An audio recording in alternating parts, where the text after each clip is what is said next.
In A River Runs Through It, author Norman McLean portrays his father, former First Presbyterian Church pastor John McLean, as a man comfortable holding his Greek New Testament in one hand and his fishing rod in the other. This unexpected junction between the church and the outdoors, between contemplative theology and robust action, serves as a metaphor for FPC over time. This church recognizes the importance of theology and doctrine, and yet it also looks beyond its buildings to the Missoula community and beyond.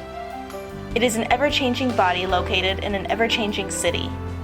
It is an eclectic family of people who hold different opinions, and yet, like a healthy family, their bonds unite them across any differences of opinion.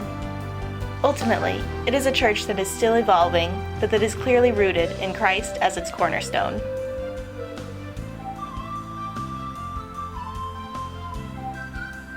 "100 years ago, in September 1915, the cornerstone was laid for the current sanctuary building.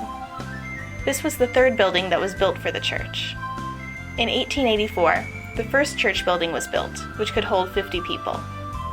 As the town grew, the building became too small, so a new building was built north of the railroad. The church continued to grow, and in 1906, the drafting of plans for our current church building began. The lots were purchased in 1912 while John McLean served as pastor. The new building was designed by a church member and one of Montana's premier architects, A.J. Gibson. The church continued to grow, and in 1959, the Christian Education Building was completed, dedicated to the education and raising up of our children. In December 1972, a fire gutted the sanctuary, badly damaging most of the furnishings. The church community was in shock from the destruction, but donations immediately came pouring into the church, and the congregation worked to rebuild. It was decided to rebuild on the same site because the exterior walls from the building were still safe and usable. Although costly, the fire brought blessings by rejuvenating the spirit of the congregation. The destructive fire sparked a spirit of sacrifice, service, and cooperation, which resulted in much greater participation by many more members in volunteer projects. As heat is used in the annealing process, so the tragic fire seemed to improve the spirit of community of the congregation to prepare them for carrying on the work of the church. Another blessing that came through the fire is the beautiful stained glass windows that adorn the rebuilt building.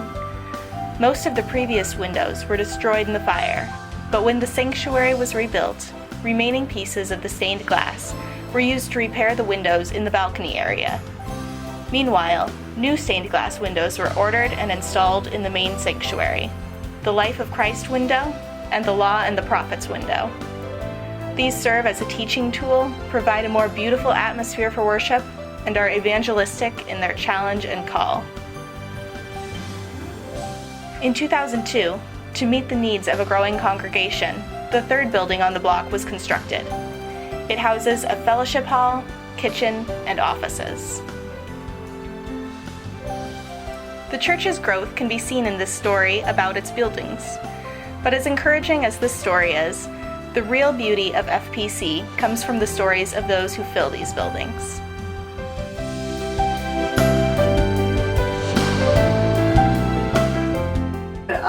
I dearly love the Presbyterian Church and everybody in it. I just think it's such a cool community because it's not just a church full of business people or a church full of realtors or a church full of professors, thank goodness. But it's that eclectic. Well, it's a faith community version of Missoula, because Missoula is like that. It's you got neurosurgeons, professors, professionals, Forest Service workers, and people in the recreation industry or food industry. Missoula is pretty diverse in the type of what brings people here and what keeps people here. And the church is a little micro environment of that. Then the cool thing added to it is, we're all very different. We all have these unique talents and these new crazy habits and creative ways. We all have one thing in common, and that's our faith is centered in the same way. And so that's what's really neat, I think, being this church in Missoula. We moved in next door to a family that happened to be going to First Presbyterian Missoula, and she invited us to come check it out. And so they had children that were roughly the same age as, they had a boy that was Katie's age. And so they came and went to the Sunday schools. And we were kind of coming off and on, but when she met Sharon and started coming to the Sunday school, she didn't want to miss church. And she made sure that we came every Sunday. And then we both began Bible studies and just started to all click of why this was so important, and not for just our kids, but for us as well. And we need to learn and grow and expand in order to be actually raising them in a meaningful faith. We can agree to disagree, but we always do come home to that central belief of Romans 10:9, Jesus Christ is Lord. We always come home to that, and I feel like that because there is such a strong sense of community that we can always have that ability to disagree, have that ability to have different interpretations of the word, and still function as a congregation. I had a horse wreck in 2010 and ended up in Harborview for 10 days. The outpouring of support was tremendous. So happened our youth group was in Seattle on a mission. At the time I was there on a mission. And I think I was the only one in the ICU that had 26 high school visitors. They scheduled themselves and came in 2 by 2 and visited me and prayed with me and talked to me, and it was wonderful. Well, that was true just this winter when I fell and broke 4 ribs, and the church brought meal. The different members of the church took turns bringing us meals because there was no way I could do anything. And so for probably close to 4 months, every 3 days or so somebody would bring food. And it was I was overwhelmed with the love and concern that people had for me.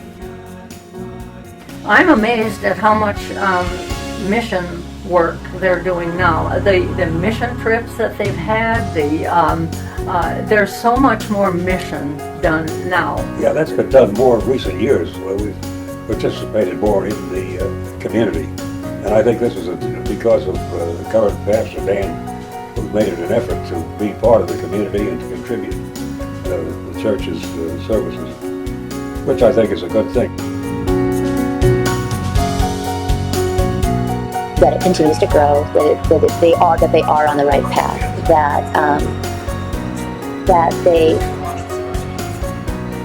I think that they just keep doing what they're doing. Get out of the buildings and go be church. Yeah. Not in a church, be church. We're witnessing all the time, one way or the other.